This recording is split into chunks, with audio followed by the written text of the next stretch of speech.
할렐루야. 5월 28일 주일 2부 예배에 올라오신 여러분들 한 분 한 분을 주님의 이름으로 환영을 합니다. 그리고 여러분들을 하나님이 축복해 주시기를 기원드립니다. 연휴를 위해서 많은 사람들이 지금 여행을 떠나지 않았습니까? 이번 메모리얼 연휴 기간 동안에는 미국에서 한 4천만 명이 여행길에 오른다. 그리고 우리가 살고 있는 남가주 지역에서는 300만 이상이 여행을 떠나게 된다. 그런 기사를 본 일이 있습니다. 제가 섬기던 교회도 메모리얼 데이나 인디펜던트 데이, 독립기념일이나 땡스기빙 시즌이 되면 많은 사람들이 여행을 떠납니다. 여행 떠나는 사람을 우리가 말릴 수는 없죠. 오래간만에 가족들과 함께 나가서 쉬고 돌아오는 것도 필요하고, 또 가시는 지역에서 예배를 드리고 돌아오게 되면 그들이 또 새로운 시각으로 교회를 섬길 수 있기 때문에 그렇게 여행 떠나는 걸 격려하기도 합니다. 제가 가지고 있는 그 목회 일지를 보니까 이 교회에서 3월 12일 주일부터 말씀을 전해왔더라고요. 그때는 우리 담임 목사님이 안식월을 떠나기 전입니다. 저 유타주나 산호세 지역의 부흥회를 떠나기 때문에 그때 말씀을 좀 전해 주십시오. 그런 부탁을 받고 말씀을 전해왔습니다. 도중에 제가 섬기는 교회에도 나가서 말씀을 전하기도 하고, 또 선교지에 가서 말씀을 전하기도 하면서 말씀을 전해왔는데, 오늘이 사실은 이 교회에서 말씀 전한 지가 꼭 9주째가 되는 날이더라고요. 그런데 이제 담임 목사님이 6월 9일 날 돌아오시기 때문에 제가 본래는 6월 4일 주일, 다음 주일까지 말씀을 전할 계획을 세웠는데, 제가 섬기는 교회 담임 목사님이 1년에 한 번씩 휴가를 떠나게 됩니다. 그분은 카나다에서 목회를 하시다가 오신 분이기 때문에 가족들이 다 카나다에 있어요. 오래간만에 가족들을 만나기 위해서 떠나시면서 목사님이 꼭 말씀을 좀 전해 주셔야 되겠습니다. 그래야 제가 편안한 마음으로 휴가를 다녀오겠다고 그래서 제가 그렇게 아마 약속을 했습니다. 그래서 오늘 어떤 면에서는 주일날 이 교회에서 말씀 전하는 것이 마지막 날이 되기도 합니다.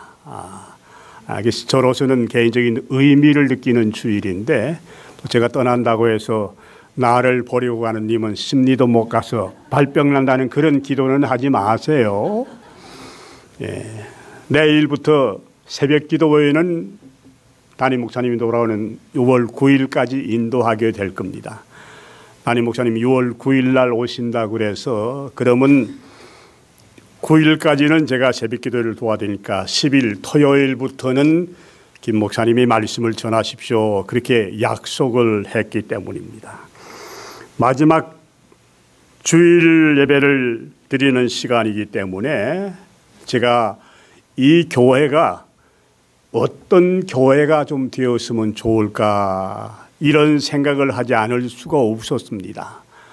본래는 제가 설교 제목을 다르게 잡았다가 제가 그래도 몇 주간 섬기던 LA 비전 교회가 성경에 나오는 교회 가운데 좀 이런 교회를 닮았으면 좋겠다는 생각을 했기 때문에 설교 제목을 바꾸었습니다. 오늘 요한계시록에는 소아시아 지방에 있던 7 교회가 소개가 되고 있습니다. 요한계시록 2장부터 3장까지 7 교회 이름들이 구체적으로 나오고, 또 그 교회를 향하신 하나님의 간곡하신 메시지가 잘 기록이 되고 있습니다. 여러분들이 신앙생활하면서 저는 형편이 허락이 되시면 성지순례를 한번 하고 오십시오. 그렇게 권면을 해드리는 사람입니다. 제가 섬기던 교회 교인들에게도 그런 권면을 했고, 물론 이민 생활에 재정적인 여유가 없어요. 시간 내기도 어렵습니다. 그러나 기도하는 가운데 저희 교회에서는 제가 그런 말씀을 했습니다. 한 2년 전에 그런 계획을 말씀드리고 이제 2년 이후에는 저희 교회가 주관하는 성지 순례 단들을 모집할 테니까 여러분들이 그래도 한 달에 한 100불 정도는 세이브를 하셔야 됩니다. 따로 한꺼번에 돈을 내려고 그러면 좀 부담이 돼요. 그래서 한 달에 100불 정도씩 이렇게 세이브를 따로 해서 성지 순례를 가십시다. 그래서 제가 우리 교회 처음에는 한 30여 명이 신청을 했는데 나중에 갈 때 보니까 13사람으로 줄어들더라고요. 교회 일은 항상 그래요. 그래서 성지 순례 팀들을 제가 인수로 갔고 또 30년 전에는 30년이 80년도니까 37년 전이네요. 한국에서 오신 목사님들 34분을 제가 인수를 해서 다녀온 일이 있습니다. 저는 성지순례를 2번 다녀왔는데 일반적으로 성지순례라 그러면 대부분들이 예수님이 태어나시고 활동하시고 돌아가신 예루살렘을 중심으로 한 이스라엘을 생각을 하는데 이스라엘을 한 번쯤 다녀오시는 것도 여러분들 신앙에 도움이 될 겁니다. 그런데 성지순례를 이스라엘만 생각하는 사람이 있지만은 바울 사도께서 사역을 하시던 그 소아시아 7교회를 돌아보는 것도 굉장한 의미가 있습니다. 저도 이스라엘은 2번 다녀왔지만은 바울 사도가 세웠던 7교회가 있는 터키 지방입니다. 그 소아시아 지역을 꼭 좀 다녀왔으면 그렇게 기도했었는데 다녀올 기회가 있어서 바울 사도가 세웠던 그 7교회, 오늘 계시록에 나타나고 있는 7교회 모습들을 눈으로 직접 보고 지금 2000년 전 얘기니까 흔적은 다 없어졌어요. 교회는 없어지고 그 당시 교회 흔적만 있는 모습을 보면서 이 교회가 어떤 교회였는가. 또 반모섬에서 기도하면서 계시를 받았던 이 사도 요한에게 하나님이 주신 계시가 무엇이었는가를 생각을 하고자 하면서 오늘 제가 이 교회에서 마지막 설교를 드리면서 7교회 가운데 제일 먼저 나오는 에베소 교회에 대한 말씀을 오늘 살아가는 우리 LA 비전교회 성도들에게 주시는 말씀으로 좀 받았으면 좋겠다는 생각을 합니다. 7교회 가운데에는요, 한 번도 책망을 받지 않고 칭찬만 받았던 교회도 있어요. 소모나 교회나 빌라델피아 교회 같은 교회는 책망이 없는 교회입니다. 칭찬만 있는 교회입니다. 반면에 칭찬은 한마디도 없고 책망만 받은 교회도 있거든요. 라오디게아 교회가 그런 교회지요. 나머지 4교회는 칭찬도 있고 책망도 있는 교회입니다. 그러면 목사님 이왕이면 우리 교회는 책망 없이 칭찬만 받는 그런 교회를 소개해 주시죠. 그렇게 생각할 사람이 있을지 모르지만은 제가 어떤 면에서는 아버지가 자식을 키우는 아버지의 입장으로 돌아가서 자식들을 키우면서 여러분들이 옹야 칭찬만 하면서 키우게 되면요, 애들이 스포일이 되어서 잘못된 길에 빠질 수도 있어요. 자식을 키우는 부모님들 매냥 칭찬만 하면서 스포일하면서 키웁니까? 자식을 그렇게 키우면 안 되거든요. 잠언 기자는 자식들을 양육할 때 채찍으로 양육하라. 지금 미국에서는 잘 안 맞는 얘기 같지만은 그때 솔로몬 왕의 말씀을 통해서 때때로는 잘못하면 책망도 하고 야단도 하면서 키우라는 그런 말씀입니다. 오늘 에베소 교회가 7교회 가운데 제일 먼저 소개되고 있는 교회인데 그 교회는 칭찬도 받는 교회입니다. 반면에 책망도 받는 교회이기 때문에 에베소의 교회 모습을 더듬어 생각하려고 그러는데, 에베소라는 지역은 소아시아의 서해안 지역에 자리 잡고 있는 항구 도시입니다. 지금의 터키 땅이라고 생각하면 되거든요. 1세기에서 소아시아의 수도라고 불렸기 때문에 큰 도시입니다. 대양 선박들이 드나들고 있고 무역과 상업이 활발하게 전개되는 곳이기 때문에 지금 뭐 LA 정도 된다고 그럴까요? 하여튼 큰 교회입니다. 그 소아시아의 등불이라고 이렇게 불리우기도 했는데 거기는 지금 세계 7대 불가사의라고 생각하는 아데미 성전이 있는 곳이에요. 그래서 세공업을 하는 사람들이 금이나 은으로 그 다이아나 여신상을 만들어서 팔기도 하던 그런 지역입니다. 바울 사도가 전도여행을 3번이나 하지 않았습니까? 바울 사도는 순회 선교사예요. 한 지역에 오래 머물고 있던 사람은 아닙니다. 어느 지역을 방문하게 되면 2, 3주간 동안 있으면서 말씀 전하고 교회를 세우고 또 다른 지역으로 이동을 해서 그곳에 가서 말씀 전하고 또 교회를 세우고 그런 사역을 하던 사람이거든요.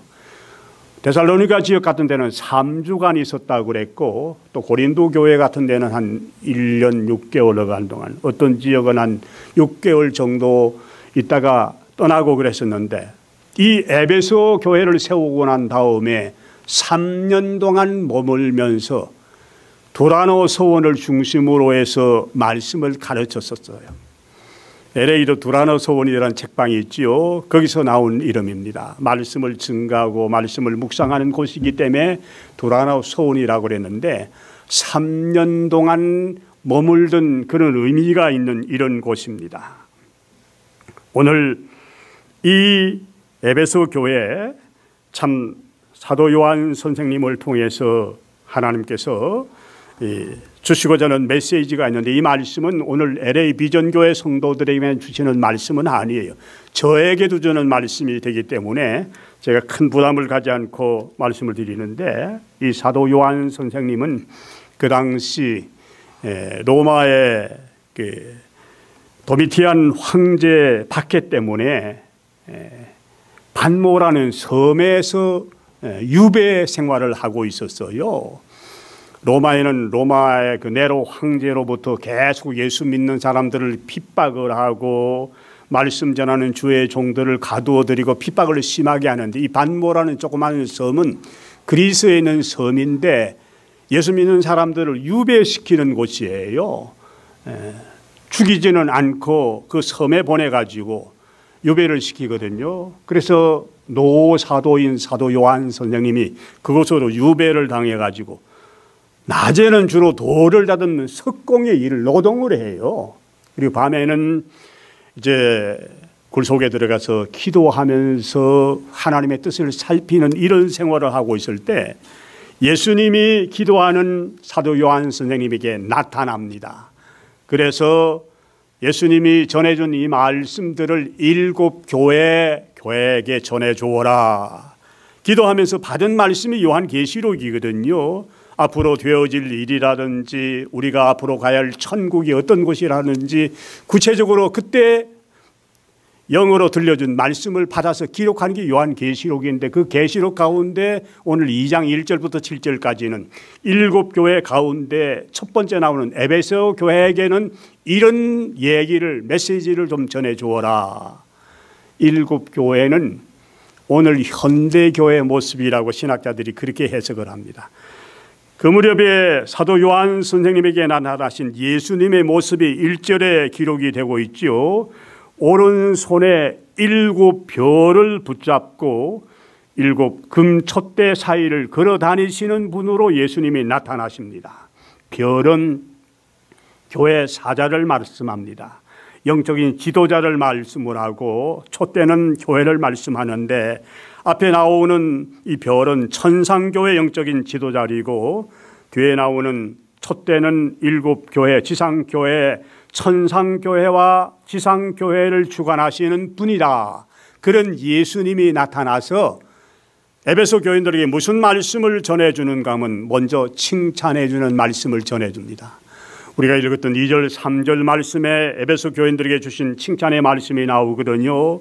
내가 네 행위와 예수님이 행위를 안다는 말씀이에요. 네 행위와 수고와 네 인내를 알고 또 악한 자들을 용납하지 아니한 것과 자칭 사도라 하되 아닌 자들을 시험하여 그의 거룩한 것을 네가 드러낸 것과 또 내가 참고 내 이름을 위하여 견지고 게으르지 아니한 것을 하노라. 하나님께서 우리의 행위를 알고 칭찬을 해 주신다. 우리의 행위는 겉으로 드러나는 행위만 말씀하는 것 아닙니다. 우리 마음속에 들어있는 행위도 하나님이 다 아신대요. 보고 계신대요. LA 비전 교회가 에베소 교회가 받았던 이런 칭찬을 받는 교회가 되었으면 좋겠다는 바람이 저에게 있습니다. 아멘입니까? 칭찬 받아야 되질 않겠습니까? 자, 그들은 어려운 교회였지만 수고하고 인내했고 헌신하고 섬기고 봉사했다. 잘 참아왔다는 그런 말씀을 칭찬의 말씀으로 주고 있어요. 저는 새벽 기도를 인도하면서 지금 계속 그런 말씀을 전하는데, 우리 사람들은 하나님을 섬기기 위해서, 이웃을 섬기기 위해서 지음을 받은 존재들이다. 그리고 섬기기 위해서 구원받은 존재들이다. 동시에 섬김을 위해서 부름을 받은 존재들이다. 이런 말씀을 계속 지금 전하고 있습니다. 월요일 날 내일 아침에도 이런 말씀을 계속해서 전할 텐데, 자, 우리 에베소 교회 성도들에게 주었던 칭찬이 LA 비전 교회 성도들에게 되어 주어주는 칭찬이 되기를 바라는 마음이 있는데, 사실 여러분들이 몸된 교회를 위해서 헌신하셨습니까? 수고하셨습니까? 잘 참아 나가셨습니까? 저도 목회를 좀 오래 한 사람이기 때문에 교회 모습들 어느 정도 잘 알고 있는 사람이에요. 교회마다 모습이 조금 달라요.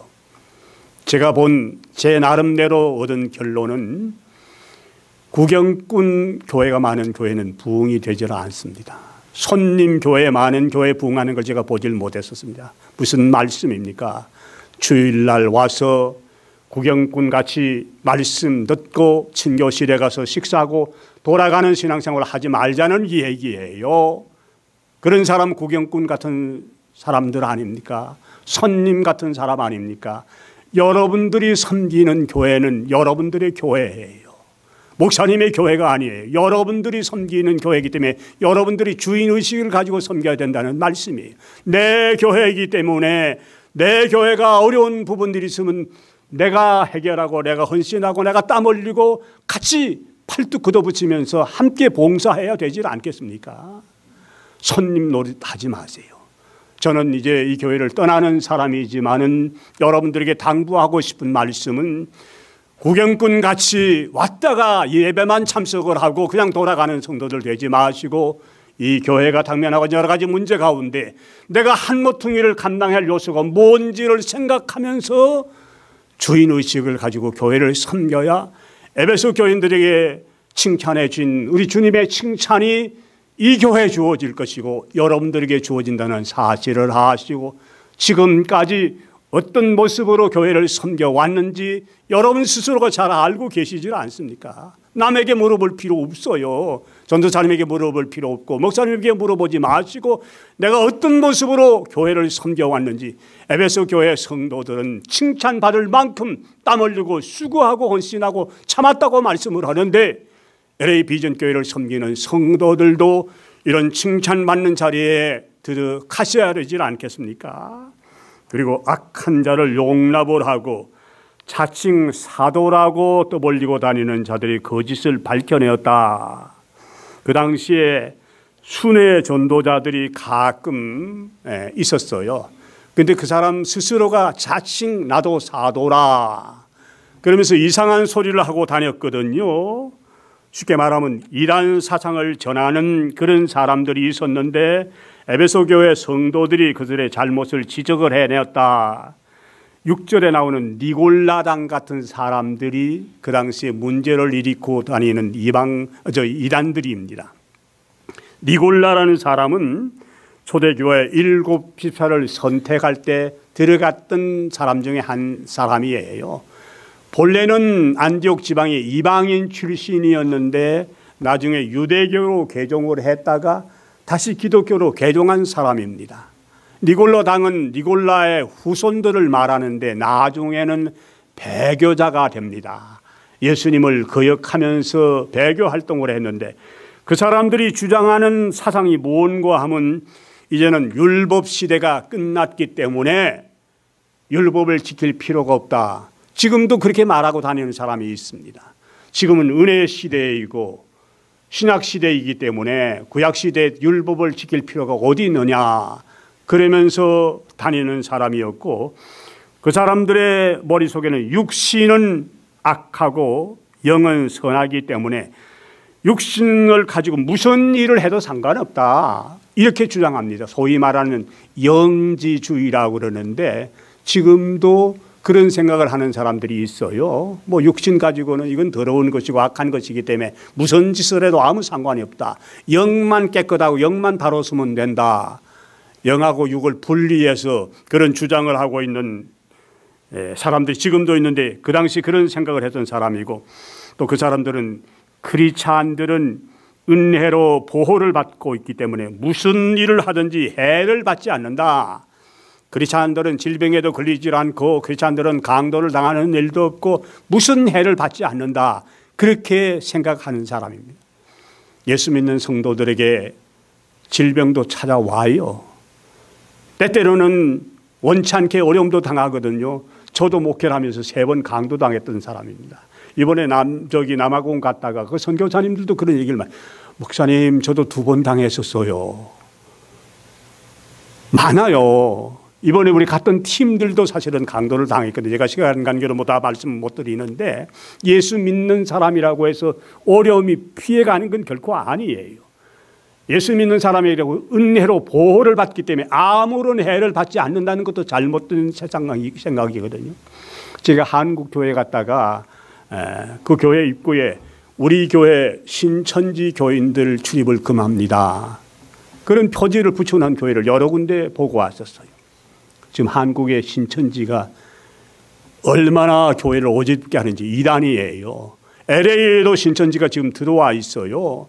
제가 토론스의 어느 교회 설교하러 갔다가 바로 이웃 빌딩에 신천지 본부가 있다는 얘기를 들었었습니다. 이단들이 지금 남가주 지역을 이단의 온상이라 신학자들은 그렇게 보고 있어요. 수많은 이단들이 우리가 살고 있는 남가주 지역에 지금 퍼져 있습니다. 이단들 구별해내었던 에베소 교회 같이 물론 제가 시간 관계로 이단에 대해서 말씀드리려고 하는 건 아니지만은 이단들은 인사도 하지 말라고 그랬었습니다. 그런데 에베소 교회 칭찬만 있는 게 아니라 책망의 말씀도 있는데 처음 사랑을 버린 사실을 책망의 말씀으로 주고 있어요. 4절에 나와 있는 말씀이지요. 처음 사랑이란 걸 뭘 말하는가 하면 구약시대 때는 하나님과 이스라엘 민족의 관계가 사랑으로 맺어진 관계입니다. 신약시대 때는 우리 예수님과 교회 사이에 맺어진 관계가 사랑의 관계이지요. 예수님과 성도들 사이에 맺어진 관계가 사랑의 관계입니다. 교회가 예수님 사랑하는 마음이 점점 식어지고 있습니다. 성도가 예수님 사랑하는 마음 점점 식어져가고 있지 않습니까? 여러분들이 세례받을 때 감사해서 감격해서 눈물을 흘리신 분들도 계실 거예요. 처음 집사로 권사로 직분을 받을 때 나 같은 게 뭔지 나 같은 사람에게 이런 직분을 주십니까? 혼자서 눈물을 훌쩍거리면서 콧물을 흘리는 분도 계실 거예요. 저희 같은 사람은 목사 안수 받을 때 거의 대부분들이 눈물 콧물을 흘립니다. 나 같은 게 뭔데 주님 주의 종의 반열에 세워주십니까? 거의 눈물을 흘리지 않는 주의 종들이 없어요. 그런 뜨거운 감격과 감사를 가지고 시작을 했는데 시간이 흐르고 세월이 지나다 보니까 이런 사랑들이 식어져 가고 있어요. 저에게 주시는 말씀이에요. 저도 목회를 하면서 이제 큰 교회 섬기다가 평안교회로 왔었는데 그 와보니까 뭐 장년들이 한 20여 명, 그다음에 애들 한 10여 명, 한 30여 명이 전부였어요. 새벽 기도도 없는 교회였습니다. 첫날 당회하면서 장로님들 모아놓고 월요일부터 새벽 기도 합니다. 하면 좋을까요? 물어보지를 않았습니다. 새벽 기도 합니다. 선포했습니다. 그리고 교회 앞에서 광고를 하면서 내일부터 새벽 기도를 시작합니다. 첫날 2사람이 나왔어요. 노인 권사님들, 저같이 머리가 하얗게 센 권사님 2분이 나왔습니다. 한 30분 어간 동안 새벽 기도 끝나고 그분들은 돌아가고 혼자 강단에 엎드려서 얼마나 울었는지 몰라요. 참 많이 울었습니다. 하나님, 왜 저 같은 사람을 이런 어려운 곳에 보냅니까? 재정적으로 어려웠어요. 페이먼을 7달을 못 해가지고 한 달에 5,000불 무는 자체 건물을 가진 교회지만 그걸 못 해가지고 변호사 사무실에 계속 노티스 갑니다. 이 교회 도로 가져가겠다. 돈 나올 만한 재정적인 여력을 가진 사람이 없어요. 하나님께 울 수밖에 없었습니다. 1년 동안 계속 울었습니다. 계속 울고 나니까요. 놀라운 것은 89년도 제가 11월 달에 가서 1년 동안 울고 났는데 90년도에 장년들 265명을 그 교회에 보내주셨어요. 그때 얼마나 눈물이 많았는지 모릅니다. 근데 지금은 눈물이 많이 말랐어요. 때때로는 하나님께서 나에게 책망의 말씀을 들려주실 때가 있는 것 같아요. 송 목사, 처음에는 눈물 흘리고 부르짖고 몸부림치더니 요즘 배가 좀 불렀나 보지. 제 눈에 눈물이 마른 모습을 하나님이 보시면서 이런 책망의 말씀을 주실 때가 있구나. 그러면서 제가 깜짝깜짝 놀랍니다. 하나님, 그렇죠. 그렇죠. 제 눈에서 눈물이 말랐네요. 눈물이 말랐네요. 첫사랑 식어가고 있다고 저에게 책망하시는 말씀으로 받아들이겠습니다. 그래서 가능하면 저도 좀 열심히 해보려고 애를 쓰는 타입의 한 사람입니다. 새벽기도 제가 이 교회에 와서 말씀 전해야 되기 때문에 빠질 수 없지만은 말씀을 전하지 않을 때도 저는 새벽기도 올라가서 한날의 생활을 그래도 기도로 시작하고 하나님 앞에 겸손하게 무릎 꿇고 시작하자는 이런 심정으로 살아왔는데 오늘 에베소 교회 성도들 향해서 책망하면서 너희들 첫사랑 다 잃어버렸다고 책망하는데 이 말씀이 오늘 내래 비전교회를 섬기고 있는 우리 한 사람 한 사람을 향해서 주시는 말씀이구나 받아들일 수 있어야 되거든요. 여러분들 향한 책망이라고 하면 어떡하시겠습니까? 하나님은 우리를 옹냐옹냐 이렇게만 키우시지도 않고요. 때때로는 야단도 치시고 매를 들어 때리시기도 하시고 책망하시면서 바른 자녀 만들기 위해서 어려운 시험도 허락해 주시면서 키우시는 분이기 때문에 우리를 향해서 주시는 책망의 말씀을 겸손하게 받아들일 수가 있어야 돼요. 저 목사님이 왜 나한테 이게 부담스러운 말씀하냐고 생각하지 마시고 사랑의 말씀이라고 받아들이시고 이 첫사랑을 잃어버린 내 모습 하나님이 보시고 저 목사를 통해서 오늘 나에게 첫사랑 회복하라고 권면해 주거나 이렇게 받아들인 사람에게는 놀라운 영적인 성장의 역사가 나타날 겁니다. 아멘입니까? 아멘 좀 크게 해봐요. 이 교회가 좀 살아나려고 그러면 아멘 소리도 좀 커야 돼요. 제가 조금 답답한 걸 느낄 때가 있어.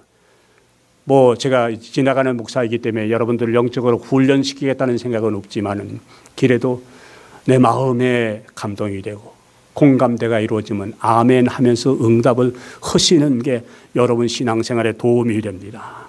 베드로 사도는 만물의 마지막이 가까웠으니 그러므로 너희는 정신을 차리고 근신하여 기도하라. 무엇보다도 뜨겁게 서로 사랑할지니 사랑은 허다한 죄를 덮느니라. 첫사랑 잃어버린 그 원인을 5절에 보면 살펴보라 그러거든요. 그러므로 어디서 떨어졌는지를 생각하고 회개하여 처음 행위를 가지라. 만일 그리하지 아니하고 회개하지 아니하면 내가 네게 가서 네 촛대를 그 자리에서 옮기리라. 어디서 떨어져서 첫사랑을 잃어버렸는지 좀 생각해 보라는 말씀입니다. 이민 생활이 너무 힘들고 고달프고 피곤하기 때문에 내가 기도 생활을 등한히 하다가 첫사랑 잃어버렸나? 내가 세상 일에 너무너무 분주하게 살다 보니까 첫사랑 잃어버렸나? 그런 걸 좀 원인을 분석하라고 생각해 보라는 말씀이에요. 오늘 그리고 그 원인 머릿속에 떠오르면 회개하라는 말씀입니다. 회개하라는 말씀, 방향을 바꾼다는 말씀 아닙니까? 생각을 바꾼다는 말씀이에요. 내가 10년 전에 세례받을 때는 내가 이러질 않았었는데 10년간의 세월이 흐르다 보니까 내 신앙이 왜 이 모양으로 나태해지고 퇴보하고 있는지를 살펴보면서 내가 이렇게 해서는 안 되겠구나. 근신하고 정신 차리고 방향을 바꾸라는 말씀이 회개하라는 말씀 아닙니까? 만약에 이런 말씀을 깨닫고 이런 말씀을 들었는데도 회개하지 않게 되면 내가 촛대를 옮긴다고 말씀했습니다. 촛대에 옮긴다는 말씀 무서운 말씀입니다. 교회에서 촛대를 옮긴다는 예수님 떠난다는 말씀이에요. 예수님 떠나면 그걸 교회라고 볼 수 있겠습니까? 하나의 공동체로 밖에 볼 수 없지 않겠습니까? 개인적으로 말씀드리면 포도나무에 달려있던 가지가 잘려온다는 말씀하고 같은 의미입니다. 무서운 책망의 말씀이에요. 오늘 예배를 드리고 있는 여러분들 한 사람 한 사람을 향해서 주시는 이 예수님의 메시지구나 받아들이시고 내가 첫사랑 잃어버렸던 그 원인이 어디 있는지 어디서 떨어졌는지를 생각을 해보고 회개하라고 말씀하고 계시기 때문에 지나가는 얘기로 그냥 듣지 마시고 내가 방향을 바꿔야 할 길이 무엇인지 바꿔야 할 생각이 무엇인지를 생각하고 주님이 원하시는 길로 회개해야 되지 않겠습니까? 그리고 이기는 사람들에게는 놀라운 상급을 축복의 말씀으로 주시겠다. 7절에 있는 말씀이에요. 귀 있는 자는 성령이 교회들에게 하시는 말씀을 들을지어다. 이기는 그에게는 내가 하나님의 낙원에 있는 생명나무의 열매를 주어 먹게 하리라. 하나님의 말씀을 들을 수가 있어야 돼요. 자, 하나님의 말씀을 같은 귀를 가지고 있는데도 못 듣는 사람이 있어요. 또 어떤 사람들은 우정 귀를 막고 안 들으려고 그러는 사람도 있어요. 성령을 통해서 주시는 하나님의 말씀에 귀를 열고 들을 수 있는 사람은 귀한 축복이 따른다는 말씀 아닙니까? 말씀을 들어야 돼요. 계시록 1장에서 말씀을 듣는 자, 읽는 자, 행하는 자에게는 복이 있다고 말씀을 하는데 육신의 귀를 가지고 영적인 귀를 가지고 사는 우리 성도들은 시간마다 들려주신 하나님의 말씀에 귀를 기울일 줄 알아야 된다는 말씀이에요. 하나님의 말씀에 귀를 막지 마세요. 하나님의 말씀이 때때로는 나에게 부담되는 말씀이 전해질 때가 있을 거예요. 축복의 말씀만 있는 것 아닙니다. 때때는 부담도 주고 내 마음을 흔들어 깨우시기 위한 책망의 말씀도 있을 수 있어요. 그걸 고마운 마음으로 받아들이고 하나님 그렇군요. 그게 그렇군요. 제가 잘못했네요. 제가 깨달았네요. 제가 회개해야겠네요. 이런 심정으로 말씀에 귀를 기울인 사람에게는 낙원에 있는 생명 열매를 주신다. 본래 이 생명 열매는 에덴 동산에서 하나님께서 주신 열매 아닙니까? 아담과 하와가 범죄함으로 그 열매가 없어졌었는데 나중에 예수님께서 주실 생명의 열매라고 요한계시록 22장 2절의 말씀을 기록합니다. 강 좌우에 생명나무가 있어 12가지 실과를 맺히되 달마다 그 실과를 맺히고 그 나무 잎사귀는 만국을 소송하기 위하여 있더라. 하나님 나라에서들 생명 양식을 열매라고 이렇게 비유하고 있습니다. 오늘 이 말씀을 통해서 우리가 받아야 할 교훈이 있는데 첫 번째 우리들에게 믿음의 행위가 따라야 할 것이고 사랑의 수고와 소망의 인내가 따라야 된다. 우리 신앙들을 잘 점검을 해보시고 나에게도 이런 열매들이 있는지를 살펴보자는 말씀입니다. 예수님의 이름을 위해서 참아 나가라고 권면합니다. 참는 게 참 어렵지 않습니까? 참는 게 참 어려워요. 그러나 예수님의 이름 때문에 참아 나가라고 권면해 주고 게으르지 말아라. 게으르면 안 돼요. 잠언이나 전도서 보면 게으른 자를 책망하는 얘기가 참 많이 나옵니다. 게으른 자, 부지런한 자 비교해서 그렇게 많이 나오는데 저는 개인적으로 게으른 걸 좀 싫어하는 타입입니다. 우리 목회자들 가운데도 그렇고 또 성도들 가운데도 그렇고 우리 가족들 가운데도 게으른 걸 제가 못 보는 타입. 우리 막내딸이 참 열심히 했는데 방을 들어가면 발딜 틈이 없이 막 흩어놓고 그랬어요. 내가 그래서 막 집에서 나가라고 그랬어. 내가 나가라고 너 나가. 무슨 말씀인고 하면 신앙생활도 그렇지만요, 사회생활도 게으르면 안 되거든요. 제가 한국에서 가지 이민 온 사람 직장을 못 구해서 제가 어느 직장에 소개를 해서 직장을 구해 주었는데, 아침에 9시 문을 여는 가게예요. 근데 그 친구는 적어도 처음 직장 생활하면 9시에 시작한다면 8시 반까지는 도착을 해야 되지 않습니까? 보통 일반적으로 그래서 뭐 준비도 하고 커피도 한 잔 마시면서 이렇게 준비하고 있었는데, 그 친구는 9시쯤 되면 출발을 해요, 집에서. 내가 불러놓고, 미스터 김, 아니 당신 직장 9시에 출근하면 8시 반에, 아니 뭐 9시 가면 어때요? 그래요. 게을러요, 게을러. 야단 쳤어요. 그만두려면 그만둬. 얼마 안 가서 잘렸었어요. 직장 일반 생활도 게으르게 하는 사람들 별로 좋게 보지 않은데, 신앙생활 게으르게 하지 마세요. 저는 이 교회 물론 새벽기도 말씀 전하겠지만 떠나지만은 여러분들이 신앙생활하는 모습을 다른 시각에서 좀 바라보고 싶은 생각이 있어요. LA 비전 교회 성도들이 송 목사가 한 9주일 동안 주일 말씀 전하고 나서 좀 달라졌다, 게으르지 않고 부지런히 교회를 섬기는 사람들이 늘었다는 이런 소리를 들으면 좋지, 송 목사 9주일 동안 말씀 전했는데 뭐 그날이 돼요, 이런 얘기를 들으면 제가 마음이 좋겠습니까? 마음이 좀 편안해지는 소리가 들려왔으면 좋겠습니다.